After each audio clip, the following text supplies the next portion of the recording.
araw Pilipinas, ako si Lawrence Dizon, ang inyong tagapagbalita. Alarming ang pagtaas ng kaso ng depresyon sa Pilipinas, especially sa mga kabataan. Ayon sa isang pag-aaral, ang prevalence ng moderate to severe depressive symptoms or MSDS sa mga Pilipino edad 15 to 24 years old ay higit na dumoble mula 9.6% noong 2013 hanggang 20.9% hanggang sa kasalukuyan. Ang mga estudyante ay kabilang sa mga lubhang naapektuhan, kung saan ang mga kadahilanan tulad ng academic pressure, social media stress, at family instability ay ang mga maaaring dahilan kung ba't nagdudulot ito ng pagtaas ng depresyon.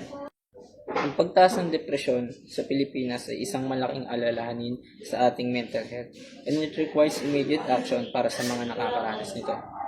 Kagaya na lang ni Emma Atienza, daughter of Kuya Kim Atienza, passed away at 19 due to suicide according to the Los Angeles County Medical Examiner's Office. Magulang po na may mga anak na kasing edad ni Emma, pag sila po yung nagre-reklamo at sinasabing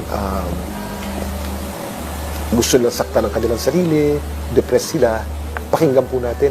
Kadalasan akala natin ay arte lamang, ngunit ang posibilidad ay ito po totoo.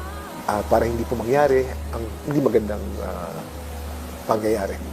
So isa ang mental health problem sa mga pangunahing dahilan ng mga kaso ng missing persons sa loob at labas ng bansa. Sensitive sa paksa ito, pero paano nga ba natin dapat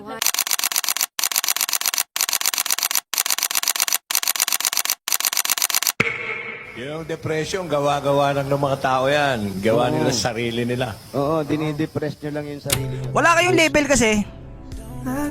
Hindi ka niya naman talaga gusto. Hindi ka gusto kasi meron siyang iba. Meron siyang ibang inaantay. Alam mo ba kung bakit ka niya ngayon kinakausap? Bakit ka niya ngayon in-entertain? Kasi ikaw yung nandyan.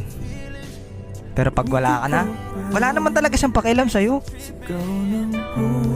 Overthinker ka kasi. Masyado kang assuming. Porket masaya siya kausap ka, feeling mo naman may meaning yun. Tanga, ganito talaga ako gumalaw. Simula nung pinalaki ako ng mga haring mangin nagkupal sa akin, si Tupac ang nagpalay sa akin. Kung ano man